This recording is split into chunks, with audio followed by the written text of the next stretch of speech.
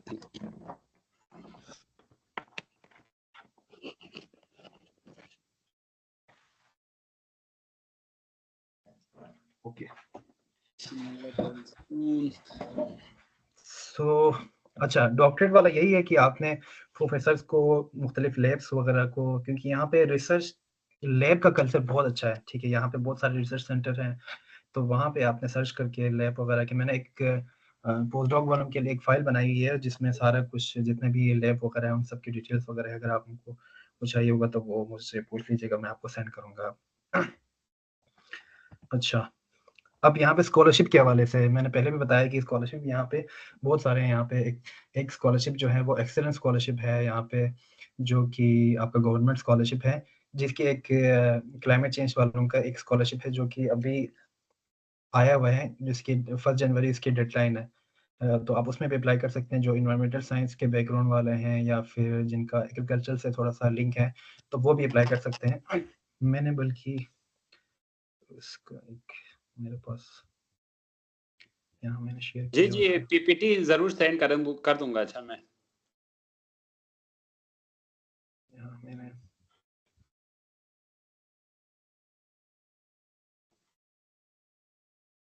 दिखा भी देता हूँ अगर किसी को।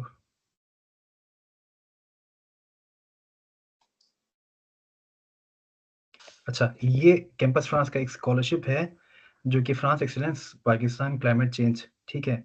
ये आपका ये पोर्टल मैं आपको दिखाऊँगा कि ये कहाँ से मिलेगा। फिलहाल ये अभी ये फ्रेंच लैंग्वेज में है, इसको हम ट्रांसलेट करते हैं इंग्लिश में। ठीक है। ये French embassy in Pakistan award scholarship to meritorious young student who pursue their higher education in France in master level, ठीक है। ये इन प्रोग्राम्स को के लिए है, जैसे जो लोग मैनेजमेंट बिजनेस साइंसेस हैं, मैथमेटिक्स हैं, ये सारे उनके लिए वैलिड है, ठीक है। इस प्रोग्राम में आप ये सारे हैं, जैसे देखो MS programme in bio process engineering, अच्छा track project management environmental engineering sciences, यानी मास्टर 1 एंड प्लस मास्टर्स 2, ठीक है, जो मैंने बताया था अभी। और इसकी डेडलाइन क्या है? 31 दिसंबर इसकी डेडलाइन है, ठीक है? और student must apply through Etudes in France, जो कि मैंने अभी बताया था, ठीक है? उसका पोर्टल में मैं दिखाऊँगा। और इन एडिशन ये यूनिवर्सिटीज़ के नाम है, ठीक है? आईएमटी एटलांटिक, ये भी एक यूनिवर्सिटी का नाम है। और ये हमारी यूनिवर्सिटी में एक आईएनपी एक अलग ब्लॉक है, ठीक है? जिसको इंस्टीट्यूट ऑफ मैनेजमेंट एंड पता नहीं दूसरा वाला मुझे भूल गया, लेकिन आईएनपी का एक ब्लॉक है हमारे ग्लोबल एल्स के अंदर। हमारा अपना कैंपस भी हमारी यूनिवर्सिटी का, जैसे वेलांस का जो कैंपस है, वो भी आईएनपी के अंडर ही आता है। अब ये सारे प्रोग्राम है जिसमें आप देख सकते हैं masters degree in civil engineering, master degree in agriculture sciences, ये वाले सारे अप्लाई कर सकते हैं इसमें, ठीक है। इसमें बेनिफिट क्या मिलेगा आपको? ट्यूशन फीस फ्री हो जाएगा, मंथली लिविंग आपका, वन रिटर्न एयर टिकट हो गया आपका, स्टूडेंट वीजा वगैरह। ड्यूरेशन इसकी मास्टर 1 प्लस M2, यानी ये 2 साल के लिए है। मिनिमम एज की आपकी 28 होनी चाहिए और इसके थ्रू आप अप्लाई कर सकते हैं। ये आपका ऑनलाइन यहाँ पे प्रोसेस दिया हुआ है, मसलन यहाँ पे प्रोसेस रसूख, ये लिंक दिया हुआ है यहाँ पे, आप इसके थ्रू आप उसको जाके देख सकते हैं, ठीक है। स्कॉलरशिप आपने कैसे ढूँढना है? यहाँ पे इस स्लाइड को मैं खोलता हूँ। अब मैंने यहाँ पे बताया था कि यूनिवर्सिटी स्पेसिफिक स्कॉलरशिप हो गया, गवर्नमेंट स्कॉलरशिप हो गया और प्राइवेट यूनिवर्सिटी स्कॉलरशिप, ठीक है। आपको मैं दिखाता हूँ मसलन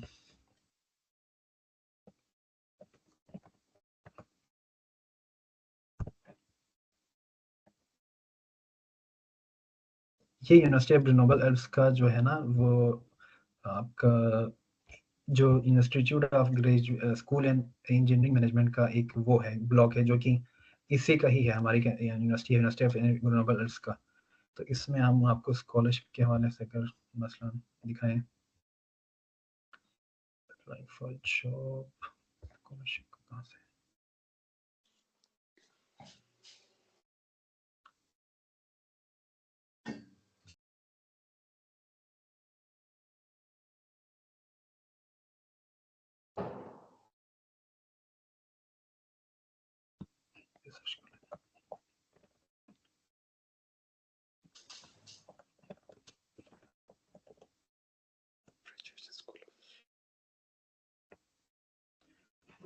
अच्छा देखें यहाँ पे बहुत सारे कैटेगरीज हैं। यहाँ पे देखें एक्सेलेंस स्कॉलरशिप भी है, इसमें आईफिल एक्सेलेंस स्कॉलरशिप जो कि अभी शायद जनवरी में शायद ये खुलने हैं।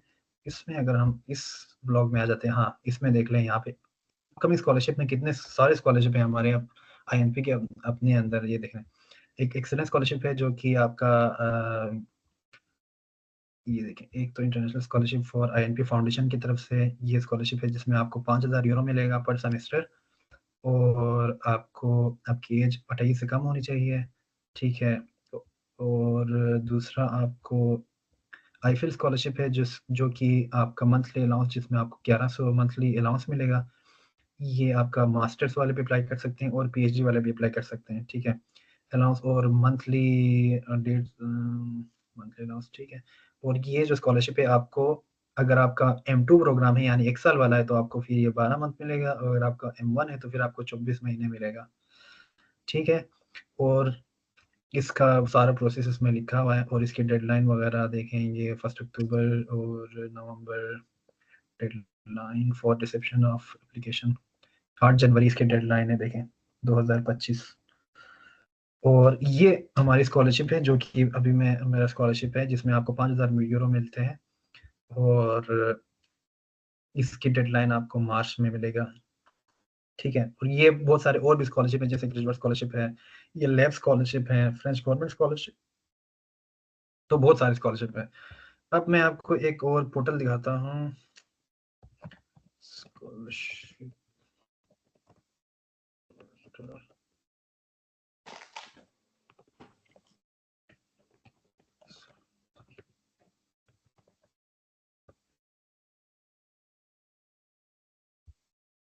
शायद ये है,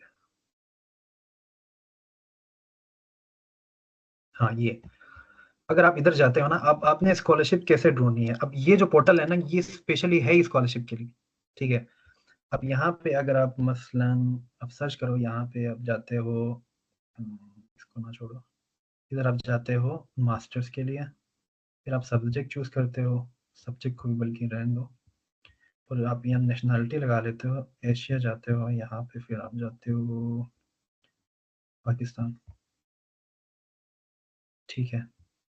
तो ये वो सारे स्कॉलरशिप है जो जिसमें पाकिस्तानी एलिजिबल है, ठीक है। जिसमें देखें फ्रांस एक्सीलेंस स्कॉलरशिप है जो कि मैंने अभी दिखाया, आपका इंटर्नशिप वाला है, ये स्कॉलरशिप है।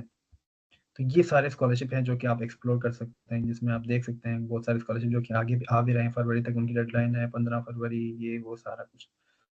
तो इनका मैं आपको लिंक यहाँ पे कॉपी करके बल्कि इधर चैट में रखूंगा भी, ताकि थोड़ा सा ये भी, यार इधर इनका चैट कहाँ पे आता है, हाँ इधर है।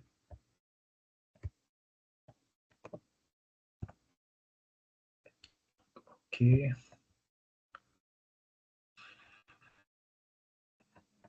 कहाँ गया?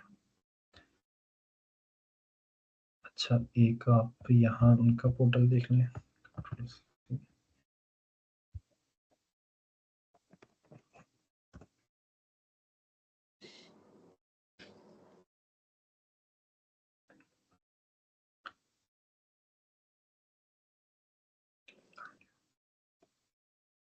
इसका भी मैं कॉपी भेजता हूँ ताकि ये लोग, ये लिंक्स वगैरह जो है ना अपने ग्रुप्स में शेयर जरूर करना,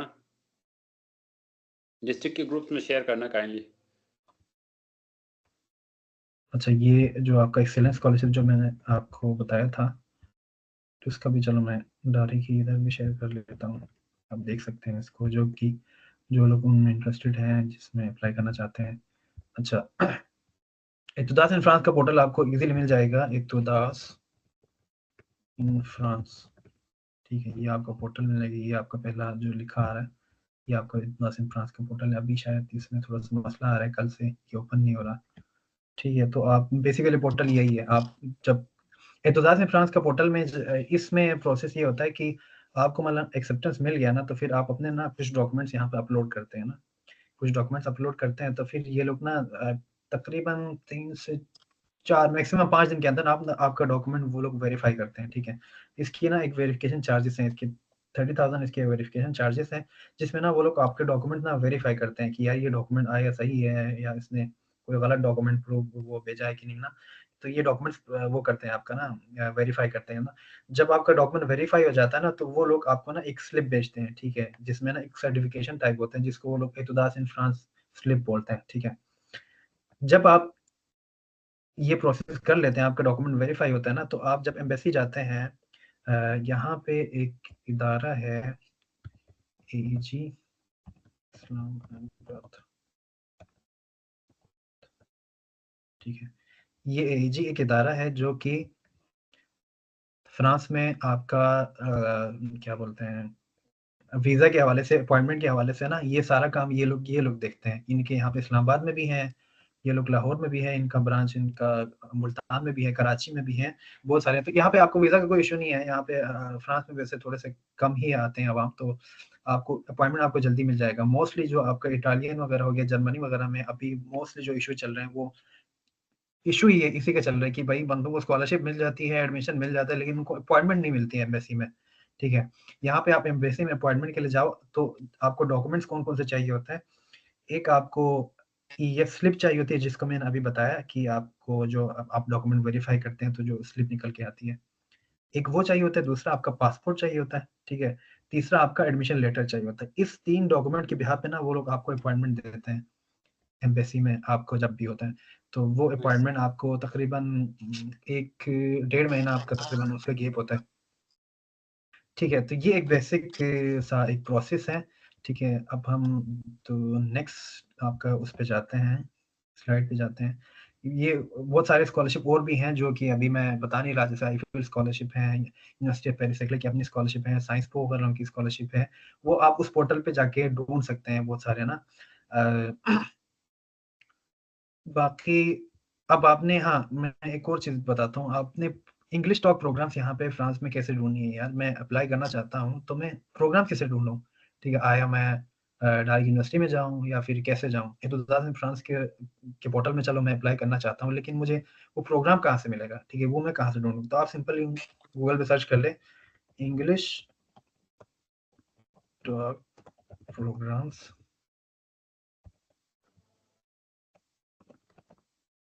इन फ्रांस, ठीक है। ये आ गया आपका पोर्टल जो है ना talk.campus.org, ठीक है। इस पे आप जाओ सिंपल, बल्कि इसका भी मैं लिंक कॉपी करके इसमें भेज देता हूँ।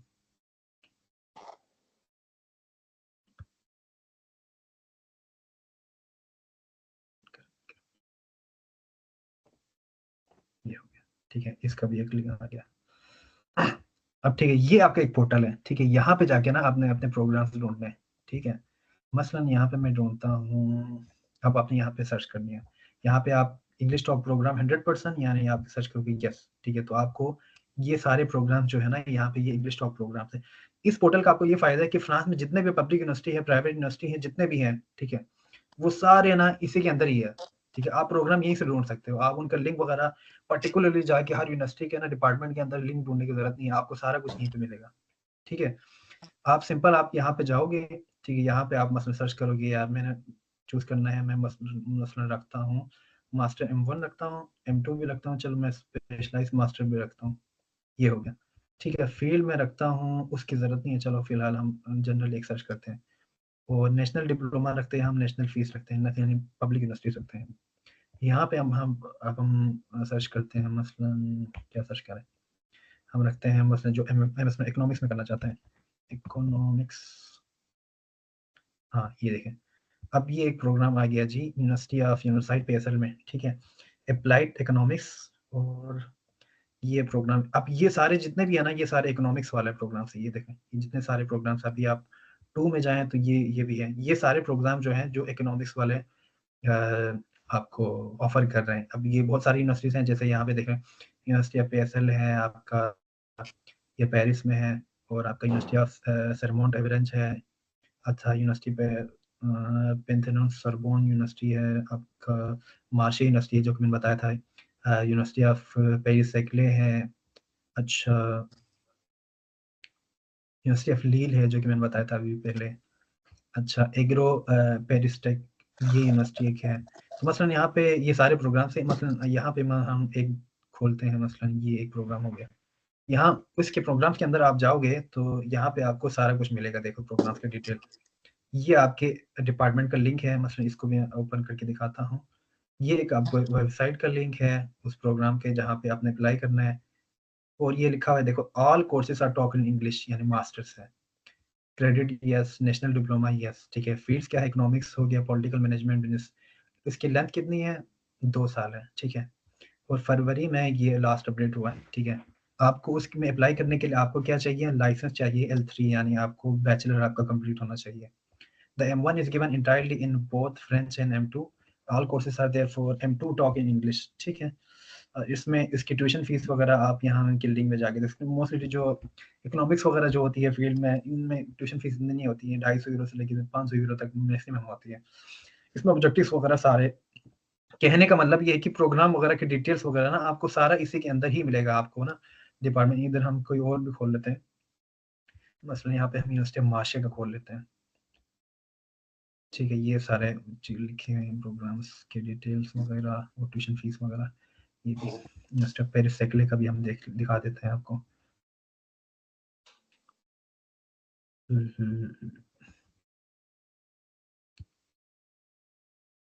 ये देखें, ये आपका उस यूनिवर्सिटी के डिपार्टमेंट का आपका लिंक आ गया, ठीक है। यहाँ पे जाके आपने फिर प्रोग्राम्स देखनी है। यहाँ पे देखिए मास्टर्स हैं, लाइसेंस है जो कि मैंने बताया था बेस के लिए होता है। मास्टर्स यानी डॉक्टरेट के लिए भी है, इंटरनेशनल डबल डिग्री वाले भी हैं, आपका ग्रेजुएट प्रोग्राम्स भी हैं, मजिस्ट्रेट है, सारा कुछ इसके अंदर आपको मिल जाएगा, ठीक है।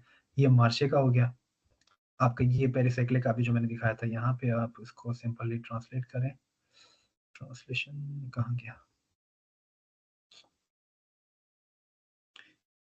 ये सारे, ये अभी देखेंगे यूनिवर्सिटी पेरिस सेक्ले जो है वो आपका फ्रांस का सबसे बड़ी यूनिवर्सिटी है। जैसे हमारी पंजाब यूनिवर्सिटी है ना, ये यहाँ फ्रांस का पंजाब यूनिवर्सिटी है, समझ लें। ठीक है, यहाँ पे आप कितने डिपार्टमेंट से देख लें, कितने फैकल्टी हैं, कितने उनके अंदर डिपार्टमेंट ऑफ ब्लॉक है। यहाँ पे फैकल्टी ऑफ जिनमोन्स है, मेडिसिन का है, फार्मेसी का है, साइंस, और ट्रांसलेट तो होता था, पता नहीं क्यों नहीं हुआ ये देखें पॉलिटेक्निक, ये सारे उनके रिसर्च सेंटर्स हैं सारे, ठीक है। इकोला पॉलिटेक्निक यूनिवर्सिटी प्रोजेक्ट ले इसका, बहरहाल ये पूरी एक दुनिया है इसके अंदर भी, आप वहाँ पे जाके सर्च कर सकते हैं, अपना प्रोग्राम ढूंढ सकते हैं। तो हमें ये बता दिया कि आपने प्रोग्राम्स कैसे ढूंढनी है, स्कॉलरशिप्स कैसे ढूंढनी है, और ये तक भी बता दिया कि आपने अपॉइंटमेंट फिर कैसे लेनी है। इतुदास इन फ्रांस का जो पोर्टल है वो अभी खैर चल नहीं रहा, लेकिन जब आप चल जाए या फिर यूनिवर्सिटी के थ्रू आपको एक्सेप्टेंस मिल जाए तो आपने प्रोसेस उसके थ्रू ही अप्लाई करना है। आपको मैं एक यूट्यूब चैनल भी बता देता हूँ, जो कि आपको, अगर आप एक्सेप्टेंस लेटर आपको मिल जाता है तो फिर आपको हेल्प करेगी कि आपने इतुदास इन फ्रांस के पोर्टल पे अप्लाई कैसे करनी है।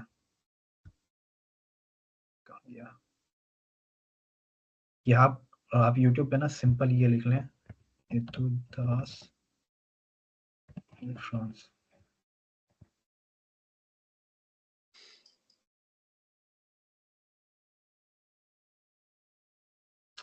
ये बंदा कहाँ गया, हाँ, आप इस बंदे के प्रोसेस पे जाओ, ठीक है। ये अस्सलाम मैं आपको एक वालेकुम, लिंक कैसे? शेयर करता हूँ। इसने ना पूरी एक सीरीज बनाई है, ठीक है, कैसे आपने अप्लाई करनी है। अगर आप यूनिवर्सिटी के थ्रू अप्लाई कर रहे हो तो आपने कैसे अप्लाई करनी है, या फिर अगर आपको एक्सेप्टेंस मिल गई है तो फिर आप कैसे अप्लाई करोगे, या आपको एक्सेप्टेंस लेटर नहीं मिला उस फिर आप कैसे अप्लाई करोगे। ये हमारा एक पाकिस्तानी है, इसने एक पूरी सीरीज बना दी है, छोटा सा सीरीज है। चैनल नेम बता दें। हाँ, तो मैं इसका लिंक ही शेयर कर देता हूँ, आप हाँ, लिंक ही शेयर कर दे, ये बेस्ट रहेगा। ये मैं आपको शेयर कर देता हूँ। या आपको इतुदास इन फ्रांस से अगर आपको एक्सेप्टेंस मिल गई है तो फिर आपको ये इजीली आप उसको, ये देखें, how to apply in university through Etudes in France portal. ये पूरा उसने ना A to Z आपने एक एक चीज उसने बताया हुआ है इसमें, ठीक है। ये आपको इजी हो जाएगा। अभी ये क्लाइमेट चेंज के हवाले से उन्होंने एक सेशन किया हुआ है, देख लें, बल्कि इसका भी Si vous êtes propriétaire d'une maison, donnez-moi 30 secondes pour vous expliquer comment diviser vos factures d'électricité. Nice language. Nice तो खैर नहीं है इसका भी मैं सर्च करता हूँ। अभी जो क्लाइमेट चेंज के बारे में स्कॉलरशिप के मैंने बताया था। All right, so I'm going to wait a bit more minutes. ठीक है, ये कैंपस फ्रांस वालों ने किया हुआ है। खैर इसको मैं कैंसिल करता हूँ यार।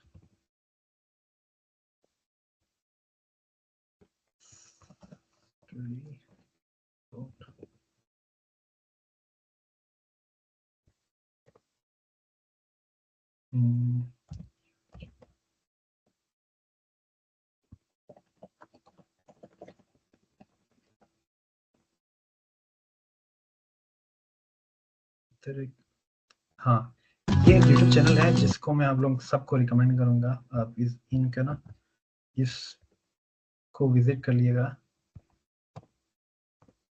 ठीक है। इसमें इसका ये फायदा है कि आप इसके अगर पोर्टल में जाए ना, इसके इस तरह के एक दो और भी हैं जो कि मैंने शायद मेरे ग्रुप में मैंने वो किया था, अपडेट किया था। इसके आप यहाँ पे प्लेलिस्ट में चले जाए ना, यहाँ प्लेलिस्ट में चले जाते हैं तो फिर इसमें देखें बहुत सारे पब्लिक यूनिवर्सिटी में उसने अप्लाई किया हुआ है। ये लास्ट ईयर का है। इसमें इटालियन यूनिवर्सिटीज में भी है और इसमें आपका फ्रांस के पब्लिक यूनिवर्सिटीज भी हैं बहुत सारे, ठीक है। मैं आपको दिखाता हूँ। इसमें देखें यूनिवर्सिटी ऑफ जीएनमोस में भी अप्लाई किया हुआ है, university of institute of polytechnic उसमें भी किया हुआ है, कोटे दे फ्रांस में भी किया हुआ है। ये सारे A to Z पूरा प्रोसेस ये A to Z वो समझाता है कि कैसे कैसे आपने अप्लाई करना है। यूनिवर्सिटी ऑफ पेरिस से डोपाल में भी है। ये सारे ये जितने भी है ना, सारे तकरीबन मोस्टली जितने भी है ना वो फ्रांस वाले हैं, ठीक है। अच्छा, एक तो वो हो गया, ठीक है। अब आपको यूनिवर्सिटीज का भी पता चल गया कैसे अप्लाई करना है, कहाँ से अप्लाई करना है। स्कॉलरशिप का भी अप्लाई हो पता चल गया कि एतुज़ाज़ फ्रांस का पोर्टल का भी समझ आ गया कि इसका ये क्या काम करता है। वीज़ा कहाँ से मिलता है वो भी समझ आ गया, ठीक है। अब हम आपके नेक्स्ट स्लाइड पे चलते हैं कि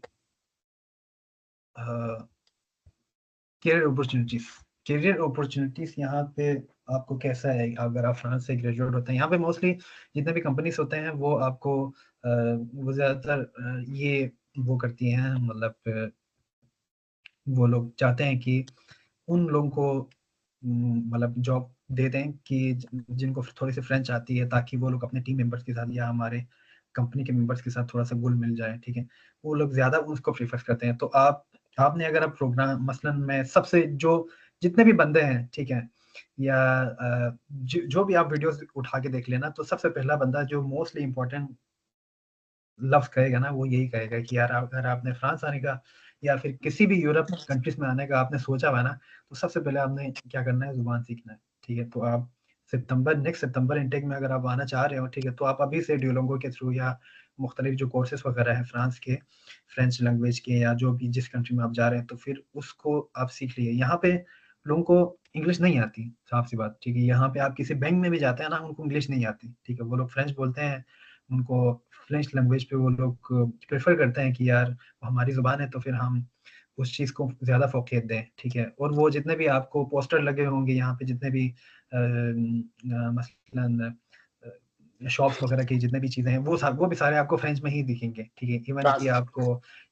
हाँ, आपको यहाँ पे ना गूगल ट्रांसलेटर आपको लेके चलना पड़ेगा जहाँ पे जाओगे, ठीक है। तो वो उस चीज़ में आपको आप जितना वो आपने सीखना ही सीखना है, ठीक है। आप उनमें घुल मिलने के लिए आपको वो सीखना ही पड़ेगा। तो आप जितना जल्दी सीखेंगे उतना आपके लिए जॉब अपॉर्चुनिटीज़ भी हैं, या पार्ट टाइम जॉब वगैरह के लिए भी हैं, आपको इतना अच्छा होगा। क्योंकि यहाँ पे मसलन ये सिंपल ऐसा ही है, जब मसलन यहाँ पे एक फ्रेंच बंदा आप मसलन पाकिस्तान में आता है, ठीक है। तो अब वहाँ पे आके उसको तो सिर्फ फ्रेंच आती है, ठीक है। अब वहाँ पे सारे उर्दू बोलते हैं, ठीक है। अब वो क्या करेगा, उसको उर्दू सीखना पड़ेगा ना अब वहाँ के माहौल के हिसाब से, या फिर मसलन वो स्कर्दू आ जाए या फिर इस्लामाबाद आ जाए। इस्लामाबाद में क्या एक दो बंदे मिलेंगे जो इंग्लिश बोलते होंगे, ठीक है। बाकी को तो आपको उर्दू सीखना पड़ेगा। वैसे ही एग्जाम्पल है जैसे कि आप यहाँ फ्रांस में मूव हो रहे हो। तो रिसर्च पोजीशन के हवाले से जो मैंने पहले बताया था, यहाँ लैब कल्चर बहुत अच्छा है, यहाँ पे पढ़ाई बहुत अच्छी है, ठीक है। यहाँ पे कम्युनिटी इंगेजमेंट बहुत अच्छी है। यहाँ पे स्टूडेंट्स के लिए बहुत ज़्यादा अपॉर्चुनिटीज़ हैं, जो कि मैं बताऊंगा कि स्टूडेंट को क्या क्या फैसिलिटीज़ हैं, जो मैं पहले आतिफ भाई को बता रहा था कि स्टूडेंट्स के लिए क्या क्या बहुत ज़्यादा अपॉर्चुनिटीज़ है। तो वो मैं आपको बताऊंगा कि दूसरे आपको इंटर्नशिप के हवाले से मैंने बताया अप्रेंटाइज अपॉर्चुनिटी। अप्रेंटाइज का मतलब यहाँ पे ये होता है कि आप स्टडी के साथ ना आप काम भी कर रहे होते हैं। यहाँ पे जो हमारे साथ जो बहुत सारे स्टूडेंट्स हैं जो कि एक तो एक्सचेंज प्रोग्राम है। एक्सचेंज प्रोग्राम का शायद हमारे यहाँ इतना कल्चर नहीं होगा, यहाँ पे एक्सचेंज प्रोग्राम बहुत सारे हैं। बहुत सारे स्टूडेंट्स हैं जो कि एक्सचेंज में ये वो आते हैं कि यूनिवर्सिटी की तरफ से ना रिकमेंड होके आते हैं, ठीक है, कि एक साल के लिए ना वो दूसरी यूनिवर्सिटी को रेफर करते हैं कि एक साल इस यूनिवर्सिटी में पढ़ते हैं, एक साल उस यूनिवर्सिटी में पढ़ते हैं, ठीक है। एक सेमेस्टर पढ़ने के लिए आप किसी और यूनिवर्सिटी में एडमिशन लेते हैं, ठीक है। एक्सचेंज स्टूडेंट वो वाले होते हैं। अप्रेंटाइज में ये होता है कि आप स्टडी के साथ ना काम भी कर रहे होते हैं। हमारे क्लास में बहुत सारे अप्रेंटाइज के स्टूडेंट हैं जो कि मैं स्टार्टिंग में तो समझ रहा था कि वो शायद M2 के लिए डायरेक्ट ही आए हैं, लेकिन वो मुझे रिसेंटली पता चला कि वो लोग 3 साल के लिए नॉमिनेट हुए हैं। तो वो क्या करते हैं, उनका अभी इस साल तो इतना उनका स्केड्यूल थोड़ा-सा मुश्किल नहीं है। बाकी जो पिछला साल था उनका, उसमें ये होता था उनको कि आप 2 महीने आप कंपनी में काम करते थे और 2 महीने आप यूनिवर्सिटी में क्लासेस लेते थे, ठीक है। तो आपको स्टडी के साथ आपको सैलरी मिलती है, ठीक है। अभी जो अप्रेंटाइज वाले स्टूडेंट हैं उनको मंथली तकरीबन 1100 नहीं, जो मेरे साथ है उनको तकरीबन 1400 1500 यूरो उनको मंथली सैलरी मिलती है। 1400 1500 यूरो पाकिस्तानी तकरीबन 6 लाख रुपए बनते हैं वो, जो हमारे साथ प्रोग्राम शुरू कर रहे हैं, मतलब हमारे साथ पढ़ रहे हैं वो। अब उनको फ़ायदा ये है कि वो लोग अभी 6 महीने कोर्स के बाद वो उनको इंटर्नशिप दोबारा ढूँढने की ज़रूरत नहीं है। वो डायरेक्ट जॉइनिंग देंगे अपनी कंपनी में, ठीक है। हमने अभी इंटर्नशिप ढूँढनी है और हमने अभी फरवरी तक इंटर्नशिप ढूँढनी है और आपने या लैब में या फिर आप कंपनी में जॉइनिंग देंगे। तो यहाँ पे अपॉर्च्युनिटीज़ बहुत सारे अच्छे हैं करियर फेयर्स के हवाले से, जो मैंने बताया कि वो आपको ओवरऑल पूरा गाइड करते हैं, ठीक है। मसलन मैंने बताया कि कंपनीज़ वगैरह हमारे उसमें आते हैं कैंपस में, तो फिर वो उससे पहले आपको ना करियर फेयर्स के थ्रू आपको सारा कुछ वो लोग समझाते हैं। ये इवन कि वो लोग मेन कैंपस से बहुत सारे लोगों को हायर करते हैं ताकि स्टूडेंट्स को बता सकें कि यार आपने सीवी कैसे बनवानी है, कवर लेटर कैसे लिखवाना है, आप कंपनी को कैसे अप्रोच करोगे, तो फिर उनको क्या-क्या चीज़ें होनी चाहिए, फर्स्ट पैराग्राफ में कैसे लिखना है, सेकंड पैराग्राफ में कैसे लिखनी है। तो ओवरऑल वो चीज़ें आपको सारा समझाएँगे कि यार आपने एक कंपनी को इंटर्नशिप के लिए अप्रोच कर रहे हैं तो कैसे अप्रोच करना है, ठीक है। वो आपको सारा ना ओवरऑल आपका ना एक माइंड बनाएँगे वो आपको, ठीक है। तो ये आपको फ़र्क है यहाँ के और उधर के एजुकेशन सिस्टम्स में आपको। तो अप्रेंटिस का मैंने बता दिया, ठीक है। बाकी स्टूडेंट्स, हाँ, चलो यहाँ पे आए तो ये वाला थोड़ा-सा ज़्यादा इंटरेस्टिंग है। Students support services and campus life. यहाँ पे स्टूडेंट्स के लिए अपॉर्च्युनिटीज़ बहुत ज़्यादा है, ठीक है। यहाँ पे आपको फ्री खाना से लेके, हाँ, फ्री खाने वाला तो अभी मैंने आतिफ भाई को बताया नहीं, वो आपको एक और मैं झटका एक देता हूँ। यहाँ पे मोस्टली जो फ्रेंच यूरोपियन कंट्रीज़ हैं, यहाँ पे हेल्थ इंश्योरेंस का वो है। जो हमारे यहाँ सेहत कार्ड वाला जो सीन हुआ था, जिसमें आप 10 लाख में या 7 लाख में आप अपना खर्च कर सकते हो, जो भी आपको बीमारी हो या आपको अपना हेल्थ कर सकते हो। तो यहाँ फ्रांस में ना आपका हेल्थ इंश्योरेंस बिल्कुल फ्री है, तकरीबन फ्री है। 70% जो है ना आपने गवर्नमेंट आपको पे करती है और 30% जो होती है ना वो आपने खुद पे करनी होती है, ठीक है। और जो बाकी के मतलब जो 30% है ना वो भी आप तकरीबन फ्री करवा सकते हो, ठीक है। हमने उसके लिए भी अप्लाई किया हुआ फ्री का। पाकिस्तानी कौम है ना, जो भी चीज़ फ्री में मिल जाए तो ठीक है। तो उसको भी फ्री करने के चक्कर में है, वो हमने तकरीबन फ्री करवा लिया था। अब उसमें क्या होता है, आपका मसलन आप बीमार पड़ते हो या फिर आपका मसलन मैं इस तरह ले लेता हूँ कि मैं ग्लासेस यूज़ करता हूँ। आपका ग्लासेस भी टूट गया ना तो आपका वो भी आपको फ्री में बनवा के दे देंगे। इस तरह का आपको हेल्थ इंश्योरेंस का ये फ़ायदा है। हाँ, दूसरा यहाँ पे स्टूडेंट एसोसिएशन या इंटरनेशनल स्टूडेंट ऑफिस जो होती हैं हर कंट्री में, हर यूनिवर्सिटी में होती है, ठीक है। वो आपको फैसिलिटेट करती है हर हवाले से, आपको रेजिडेंस के हवाले से, या फिर कोई मुश्किल आती है, या फिर आपको फाइनेंशियली कोई इशू होता है, या फिर यूनिवर्सिटी में आपको सीवी के हवाले से या कोई भी जॉब पार्ट टाइम जॉब के हवाले से आपको ढूँढना चाहते हैं, तो हर लिहाज से ना आपको वो लोग एंगेज रखते हैं, आपको ना आपकी हेल्प करते हैं। तो आईएसओ बोलते हैं इनको, यहाँ पे तो आईएसओ बोलते हैं, इंटरनेशनल स्टूडेंट ऑफिस से पता नहीं क्या उसका मुखफ़्फ़फ़ है। एक तो हेल्थ इंश्योरेंस हो गया, दूसरा यहाँ पे एक वो है स्टूडेंट्स को ना रेंट के हवाले से, मसलन यहाँ पे एक इदारा है काफ के नाम से, एक गवर्नमेंट इदारा है जो कि अगर आप प्राइवेट यूनिवर्सिटी में भी हो या गवर्नमेंट यूनिवर्सिटी में भी हो, ठीक है, जिसमें भी आपने एडमिशन आपका हुआ हो, आप स्टूडेंट हो, ये बशर्त होना चाहिए। आपने अपने डॉक्यूमेंट्स पूरे करने हैं। हॉस्टल के थ्रू उनका ना एक ये मुआहिदा होता है, ठीक है? उसमें ये होता है कि मसलन मेरा जो अभी मैं पे कर रहा हूँ रेंट, ठीक है, वो 400 यूरो है मेरे रूम का रेंट है, ठीक है? तो काफ में ये होता है कि आपका जो आधा होता है या फिर तकरीबन 30% 40% वो आपके प्रोफाइल पे डिपेंड करता है। अगर आप छोटे हो, 26 साल से छोटे हो, कम हो, तो आपको काफ़ी ज़्यादा मिलता है, ये भी फैसिलिटी आपको मिलता है। तो उस लिहाज से फिर आपके ना प्रोफाइल के बेस पे आपके फाइनेंस के हवाले से के लिहाज से ना आपको काफ़ी मिलता है। आपको कुछ हॉस्टल्स में काफ़ी ज़्यादा भी मिलता है, कुछ में कम मिलता है। अब यहाँ पे कुछ हॉस्टल्स हैं, अभी ये हमारे किधर हॉस्टल है लमानो के नाम से ना, उधर का बहुत ज़्यादा मिलता है, ठीक है? अभी मेरे एक दोस्त हैं, उनका जो रेंट है वो 450 यूरो पर मंथ है, एक रूम का, लेकिन उनको जो काफ़ मिलता है वो तकरीबन 250 से ऊपर मिलता है, ठीक है? और ठीक हमारे है। मेरा जो हाँ, मेरा जो रूम है उसका 400 उसका रेंट है, लेकिन मुझे काफ़ तकरीबन 200 मिल रहा है, ठीक है? यानी 50% मैं दे रहा हूँ और 50% मुझे गवर्नमेंट दे रही है, ठीक है? एक तो ये फैसिलिटी है आपको रेंट के हवाले से।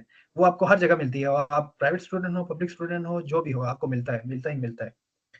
एक तो वो हो गया। दूसरा यहाँ पे फ्री मील भी मिलता है गवर्नमेंट की तरफ से, ठीक है? यहाँ पे एक इदारा है क्रूज़ के नाम से ना, क्रूज़ के नाम से एक इदारा है जो कि जिनके ना यहाँ पे बहुत सारे रेस्टोरेंट्स हैं, बहुत सारे यहाँ पे उनके हॉस्टल्स हैं, ठीक है? जिनको वो लोग क्रूज़ रेज़िडेंस बोलते हैं, ठीक है? उसमें क्रूज़ रेज़िडेंस में अगर आपको मसलन हॉस्टल मिलता है या फिर आपको रिहाइश मिलती है, तो फ़ायदा ये है कि आपको ना आपको वो जो रूम है ना उसका रेंट बहुत आपको सस्ता होगा, ठीक है? यहाँ पे एक तो रूम होता है ना, रूम में बेसिकली क्या होता है, आपके लिए एक स्पेशल रूम दिया जाता है। रूम में ना एक वॉशरूम होता है साथ में और साथ में क्या बोलते हैं, आपका एक स्टडी टेबल होता है, उसके साथ 2 स्टूडियो बेड लगे होते हैं, अपार्टमेंट है एक ना? फ्रिज होता है, स्टूडियो अपार्टमेंट होता है बेसिकली, ठीक है? लेकिन क्रूज़ में आपको जो अपार्टमेंट मिलती है ना, वो स्टूडियो मिलती है, वो वहाँ पे रूम नहीं मिलता है, ठीक है? स्टूडियो में आपको ये फ़ायदा होता है, आपको ना साथ में किचन भी होता है। किचन, वॉशरूम और साथ में फ्रिज और साथ में अच्छा अच्छा। हीटिंग का सिस्टम होता है आपका, वॉशरूम वगैरह को आपका सारा कुछ उसके अंदर इंक्लूड होता है। अब क्रूज़ में अगर आपको रेज़िडेंस मिल गया ना, तो फ़ायदा ये है कि वो आपको बहुत सस्ता पड़ता है, ठीक है? अभी मेरे जो 2 पाकिस्तानी हमारे साथ जो है ना, 2 लड़के हैं, ठीक है? उन 2 लड़कों को ना क्रूज़ मिला हुआ है ना, उनका जो रेंट है, हालाँकि हम हमारा रूम है, लेकिन उनका स्टूडियो है, ठीक है? स्टूडियो हालाँकि अगर इस रेज़िडेंस में जहाँ हम रह रहे हैं ना, उसमें अगर हम स्टूडियो लेते हैं ना, वो तकरीबन हमारा 500 यूरो से ऊपर है, ठीक है? लेकिन उनको जो स्टूडियो मिल रहा है ना, वो तकरीबन 330 का मिल रहा है क्रूज़ में, ठीक है? और उसपे उनको काफ़ मिल रहा है, ठीक है? तो वो रूम तकरीबन उनको पड़ रहा है जी 120 यूरो का। ये आपको क्रूज़ का फ़ायदा है, ठीक है? और उसमें आपका बिल थोड़े-से अलग आते हैं, बिजली का वो शायद 30-30 वो अलग से आपने देने पड़ते हैं। तो क्रूज़ में आपको मिलता है तो तकरीबन आपको 160-170 तक मैक्सिमम पहुँचता है, ठीक है? ये आपको क्रूज़ मिलने का। अब क्रूज़ जो होती है उसमें आप कैसे अप्लाई करते हैं? क्रूज़ का ये हिसाब नहीं होता है कि वो आपका प्रोफ़ाइल बेस पे आपको नहीं मिलता वो चीज़ें, ठीक है? क्रूज़ में आपको ना फर्स्ट कम फर्स्ट सर्व वाला सिस्टम होता है, ठीक है? अब जितना आप जल्दी आप एक्सेप्टेंस लोगे, हर इदारे में, हर इंस्टीट्यूट में, हर सिटी में जहाँ-जहाँ स्टूडेंट्स की फैसिलिटी है ना, वहाँ पे क्रूज़ है, पूरे फ्रांस में। तो वहाँ पे आपने ना उस इंस्टीट्यूट के हवाले से उसमें ना उस उनके साथ कॉन्टैक्ट करना होता है, वहाँ पे वो लोग आपको अब उनके साथ कॉन्टैक्ट करने के बाद ना आप क्रूज़ के लिए अप्लाई करते हो ना, जितना आप जल्दी अप्लाई करते हो ना, उतना जल्दी आपको क्रूज़ मिलने के चांसेस होते हैं, यानी क्रूज़ में आपको रूम मिलने के चांसेस होते हैं। फर्स्ट कम फर्स्ट सर्व वाला सिस्टम होता है क्रूज़ में। और यहाँ पे स्टूडेंट्स को ना दोपहर का खाना भी मिलता है फ्री मील के हिसाब से। फ्री तो नहीं कह सकते हैं, मतलब 3 यूरो का जो खाना होता है ना, वो आपको कैंपस में अभी हमारा जो इंतज़ार का जो कैंपस है, उस कैंपस के साथ ना क्रूज़ का एक वो है, उनका एक रेस्टोरेंट है, ठीक है? तो उसमें स्टूडेंट्स के लिए ना 3 यूरो का ना दोपहर का खाना मिलता है। अब उस खाने में क्या मिलता है आपको? उसमें आपको पूरा बुफे वाला सिस्टम है। आपको वेजिटेरियन लेना चाहता है वेजिटेरियन मिलेगा, आपको फिश लेना चाहता है फिश, या फिर आप चिकन वाला चिकन, क्योंकि हम मुस्लिम हैं तो फिर थोड़ा-सा आपको शक वगैरह होता है तो आप नहीं खाते हैं। बाकी वो ले सकते हैं आप, बर्गर वाला साइड भी आप चूज कर सकते हैं, वहाँ आपको फ्रूट्स वगैरह मिलेंगे, आपको केचप वगैरह सारा कुछ, मतलब प्रॉपर बुफे सिस्टम है वहाँ पे, ठीक है। तो उनका ऐप है लीजे के थ्रू, लीजे के नाम से ना, तो वो आपका स्टूडेंट कार्ड के हिसाब से ना, कार्ड के साथ वो आईजी लिंक हो कार्ड जाता करते है। हैं ना। हाँ हाँ, आईजे कार्ड जो होता है वो आप वहाँ पे स्कैन करते हो, तो वो आपका ना 3 यूरो वाला जो मील होता है ना, वो आपका 1 यूरो में आपको वो मिल जाता है। 1 यूरो में तकरीबन आप 30 दिन लगा लो, तो अब 30 यूरो में आप महीने का आप दोपहर का खाना मिल रहा है आपको, ठीक है। तो ये सिस्टम भी होता है, आपको दोपहर का खाना मिलता है। कुछ मैंने सुना है कि जो एक हमारे एक स्टूडेंट थे, वो तो कह रहे थे कि हमारे कैंपस में तो रात का भी मिलता है। वो तो थोड़ा सा ज़्यादा हो गया, पता नहीं, शायद वो झूठ बोल रहा है कि मुझे नहीं पता, लेकिन बहरहाल दोपहर का तो मिलता है, ठीक है। एक प्रॉपर उनका टाइम होता है, स्केड्यूल होता है कि उस टाइम तक आपको वो चीज़ें मिलती है। अच्छा, हेल्थ इंश्योरेंस का बता दिया आपको, कैंपस का बता दिया आपको, रेजिडेंस का बता दिया, ठीक है। हाँ बाकी अभी मैं आतिफ भाई को बता रहा था कि यहाँ पे स्पेशली वेलांस में, अभी बाकियों का तो मुझे नहीं पता, वेलांस में क्या होता है कि आपको बहुत सारे इदारे होते हैं जो कि यहाँ पे बड़े बड़े मेडिकल स्टोर्स होते हैं, बड़े बड़े डिपार्टमेंटल स्टोर्स होते हैं, जो कि क्या करते हैं, उनमें ना बहुत बड़ा स्टॉक आता है। तो वो लोग जब ये चीज़ें जो स्टॉक वगैरह तकरीबन ख़राब होने के करीब आते हैं, मतलब ख़राब नहीं होती वो, तकरीबन उनकी एक्सपायरी डेट थोड़ी सी करीब आती है, मतलब 15 दिन 20 दिन महीना रह जाता है, तो वो क्या करते हैं, वो जो स्टॉक होता है ना, उसको फेंकने से अच्छा ना वो लोग ना मुख्तलिफ जितने भी आपका स्टूडेंट्स हॉस्टल्स वगैरह होता है ना, वहाँ पे वो लोग डिस्ट्रीब्यूट करते हैं, ठीक है। तो हमारा भी जो हॉस्टल है ना स्पेशली, क्योंकि वो हमारा गवर्नमेंट हॉस्टल है, मेरे वाले जो हॉस्टल है स्पेशली, क्रूज में वो नहीं मिलता। हमारे हॉस्टल में तो आपको फूड भी मिलता है, मतलब दोपहर का हर सैटरडे को ना यहाँ पे फूड आता है। अब उस फूड में आपको दही से लेके आपका ब्रेड, आपका सब्जी, पता नहीं क्या क्या मिलता है, ठीक है। तो तकरीबन अभी मेरा फूड का 1 रुपये खर्चा नहीं है, ठीक है। पूरे मंथ में आप मैक्सिमम आपको मसलन चलो गोश्त लेने जाते हैं तो फिर या 10-12 यूरो आपको उसके लगते हैं, 2.5 किलो 1.5 किलो अगर आप लेते हैं, वो पूरा महीना चला सकते हैं आप, उसका खर्चा है, नहीं तो फूड का कोई खर्चा नहीं है। तो इस तरह के आपको फैसिलिटीज काफ़ी मिलेंगे फ्रांस में आपको यहाँ पे। उसके अलावा भी बहुत सारे इदारे हैं यहाँ पे, क्रॉक्स के नाम से एक इदारा है जो कि फ्री फूड का काम करते हैं, जिसमें आपको आप अपना नाम लिखवाते हो, उस डेट को मैं आऊँगा कह के। तो उसमें वो लोग क्या करते हैं, आपको 30 यूरो का जो आपको ना 30 यूरो की जो शॉपिंग होती है ना, वो आपको 6 यूरो में, 5 यूरो में आपको मिल जाती है सामान। तो ये सीन भी होता है यहाँ पे आपको। तो मतलब ढूंढने में बोलते हैं ना, अति बलती रहते हैं यार, चल Allah मैंने खुदा खुदा। तो ये तो बस इधर अच्छा, आप ढूंढे तो आप स्टूडेंट के लिए फायदे ही फायदे हैं, ठीक है।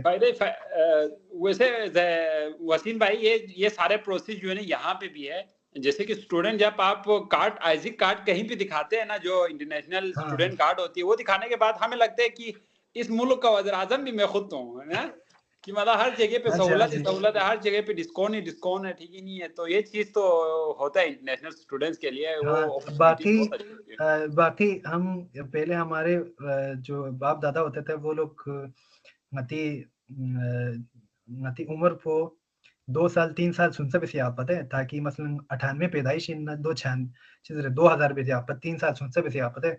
उसका जो फायदा हमें लॉजिकली समझ नहीं आता था कि यार ये कब फायदा आएगा, ठीक है। वो आपको इधर फ्रांस में काफी ज्यादा फायदा होगा कि अगर आप 26 साल से छोटे हो ना, ठीक है, तो आपको ये जो रेंट वगैरह है और आपका काफ वगैरह है, इवन कि आपका जो बस पास वगैरह है, उसमें भी अगर आप 26 साल से कम हो ना तो आपको 10 यूरो का पड़ेगा। अगर आप 26 साल से ज्यादा हो ना तो आप एक एलिट या एडल्ट कंसिडर होगा ना, तो आपको वो 20 यूरो का पड़ेगा। तो उसमें ये भी फैसिलिटी आपको मिलेगी यहाँ पे। तो क्वेश्चंस ये लें फिर वसीम भाई। कुछ ज़्यादा ही तारीफ़ें हो गई भारत स्टूडेंट्स में। बाकी ये जो चीज़ें हैं वीज़ा वगैरह के हवाले से, तो वो मैं आपको क्वेश्चंस वगैरह में कवर करूँगा, अगर आप क्वेश्चंस वगैरह पूछते हैं, ये जो लिंक्स वगैरह जो मैंने बताए थे। बाकी आप क्वेश्चंस पूछ लें अगर किसी के कुछ कोई क्वेश्चन डाउट्स पूछे वगैरह है आप, जो। जिसके जो भी क्वेश्चंस है, देखिए फुल वो हो के पूछे, आप लोगों का मैं मतलब हैंड वो करते हैं तो भी मैं वो करता हूँ। तो बाकी हर किसी का जो है ना वो ओपन ही है आई थिंक, तो आप पूछ सकते हैं क्वेश्चन एक एक करके। हेलो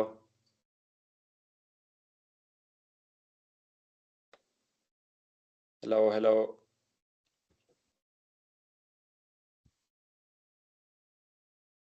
मैं ओपन रखा हुआ है ना, मैंने माइक तो सबके ओपन है।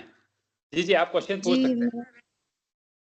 जी मेरा क्वेश्चन था जी जी जैसे सोशल साइंसेस के लिए साइकोलॉजी मेरा फील्ड है, तो उसके लिए अभी मैं बाकी कंट्रीज में सर्च कर रही हूँ तो बहुत ज़्यादा डिफिकल्टीज हो रही है। तो यहाँ पे इधर भी ऐसे कोई है इशू आता है या नहीं? मैंने इसका तो सर्च नहीं किया, तो सोशल साइंसेस के बारे में कुछ पता है तो आप बता दें। सोशल साइंस के बारे में आपको मैंने बताया था कि वही आप पोर्टल जो है ना, वहाँ पे आप सर्च कर सकते हैं। बाकी यूनिवर्सिटी के क्या कहते हैं डिपार्टमेंट्स वगैरह पे आप जाके आप वहाँ अपना प्रोग्राम सर्च कर सकते हैं। हमारी यूनिवर्सिटी में तो शायद असल में मैं थोड़ा सा इंजीनियरिंग बैकग्राउंड का हूँ, तो मुझे साइकोलॉजी के हवाले से इतना खास मुझे पता है नहीं, लेकिन मैंने आपको पोर्टल बता दिया कि आप वहाँ पे सर्च कर सकते हैं साइकोलॉजी के हवाले से, या फिर दूसरे जो प्रोग्राम्स वगैरह हैं, या ज़रूरी नहीं है कि आप उसी पोर्टल पे ही रिलाई कर रहे हैं, आप बहुत सारे और भी यूनिवर्सिटीज़ हैं, ठीक है? मैं एक यूनिवर्सिटी का एक बहुत सारे मेरे पास एक वो है, बल्कि मैं एक वो शेयर भी करता हूँ। एक मेरे पास लिस्ट है यूनिवर्सिटी की, फ्रांस की, वो अगर है तो फिर मैं